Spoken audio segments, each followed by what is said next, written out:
बहुत ही पुराने समय की बात है। एक छोटे से गांव में एक साधु बाबा रहते थे। उन्होंने गांव वालों को भलाई और सद्गुण का मार्ग दिखाने का कार्य किया। एक दिन बाबा ने एक अद्वितीय रत्न के बारे में सुना जो जगह जगह सुना जाता था। इस रत्न की खोज में बाबा ने गांव वालों को संगठित किया। रात के अंधेरे में सभी ने मिलकर एक साथ ज्यादा से ज्यादा किरणों की ओर बढ़ते हुए रात्रि की चादर को उड़ान भरने का निर्णय लिया।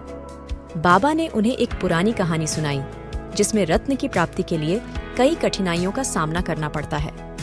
पहला स्तर रहस्यमय मानव बनाम प्राकृतिक बलों का सामना करना था। गांव वालों ने मिलकर पहला स्तर पार किया। दूसरा स्तर मानवीय संबंधों में विश्वास बनाए रखना था। उन्होंने एक दूसरे का साथ नहीं छोड़ा। तीसरा स्तर आत्मविश्वास का परीक्षण था। बाबा ने कहा, आत्मविश्वास रत्न की कुंजी है। गांव वालों ने एक साथ होकर तीसरा स्तर भी पार किया। चौथा स्तर सबसे बड़ा था, प्रेम का स्तर। बाबा ने कहा, प्रेम ही वह शक्ति है जो रत्न को स्थायी बना सकती है।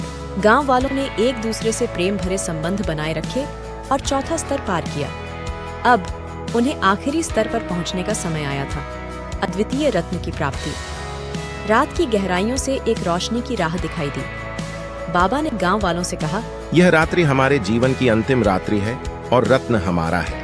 उन्होंने सभी को एक सजगी से कहा, रत्न को संजीवनी बनाने के लिए हमें एक दूसरे के साथ प्रेम और समर्थन में समर्पित रहना होगा।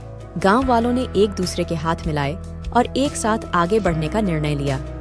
रात्रि की अंतिम क्षण में एक अद्वितीय रत्न उनके सामने प्रकट हुआ।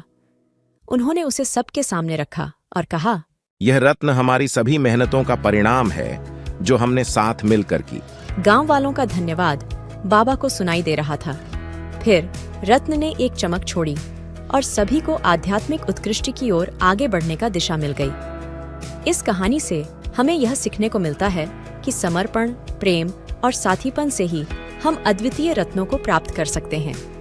इस सुंदर गांव की कहानी ने हमें यह सिखाया कि जब हम सब मिलकर एक दूसरे का साथ देते हैं तो हमारी मुश्किलें भी आसान हो जाती हैं।